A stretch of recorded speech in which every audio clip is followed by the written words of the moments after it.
જોવો મારા છોકરાને 50,000 પગાર છે અને 5 વીઘા જમીન છે. બોલો હવે તમારું શું કેવું છે? બોલો દીદી, તમારે શું કેવું છે? હવે ક્વોલિટી ને ડિઝાઇન તો બરાબર છે, પણ આમાં સફેદ કલર મળી જશે?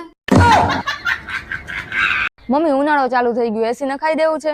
અત્યારે તું એમ કે એસી નખાવી દો, પછી શિયાળો આવે ત્યારે તું એમ કે હવે હીટર નખાવી દો, તો એવા ખોટા ખર્ચા આપણે ન કરાય. અરે મમ્મી, કાંઈ ખોટા ખર્ચા નથી કરવાના. શિયાળો આવે ને ત્યારે એસી ને ઊંધું કરી નાખવાનું, એટલે ગરમ પવન આવે.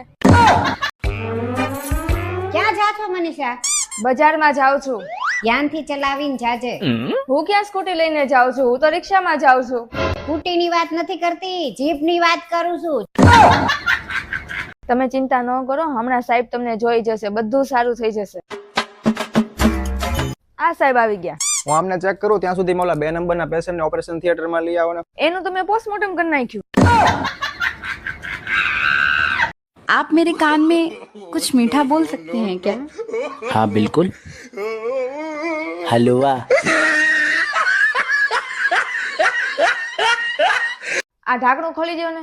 1500. હા હા, લાય ખોલી દઉં. હવે આવા ઢાંકણામાં હું હવે આમ કરીને ખુલી ગયો કે નહીં? આ તો મને નથી ખબર કે આવી રીતના ખુલી જાય છે. લાવો તો પેન. હવે ખબર પડી કે ડબ્બો ન ખુલે ને તો સૌથી પહેલા પેન લગાવવાની, પછી ખોલવાનો, એટલે ખુલી જાય. મનીષા, એ મનીષા, આમ જો આ મોબાઈલમાં જોયું મેં કે આ 2025માં દુનિયા ખતમ થઈ જવાની છે. પણ હજી મેં કાલે જ તે મેકઅપ કિટ લીધી, એમાં તો એક્સપાયરી 2027 ની છે. તમને એટલી ન ખબર પડે કે ક્યાં શું બોલવું શું ન બોલવું? અરે પણ નો પડે તો નો પડે.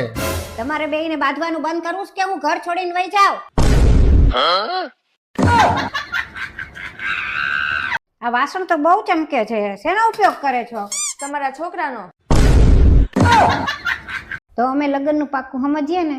હા હા પાકું, પણ 2 મિનિટ મારે વાત કરવી હતી. હા હા, જાઓ તમે વાત કરી લ્યો. આ તો ઇંગ્લિશમાં વાત કરું. તમને ઇંગ્લિશ તો હાલશે ને? અરે મમરાનું પડીકું એક આપી દેશે ને તો દેશી હાલશે.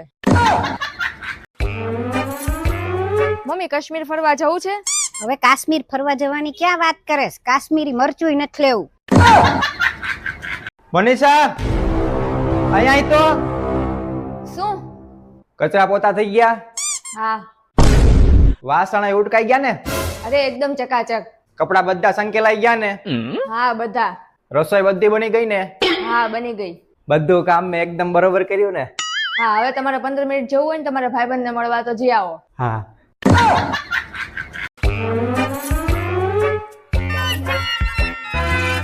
મનીષા, મારા કપડાને ઇસ્ત્રી કરી નાખી?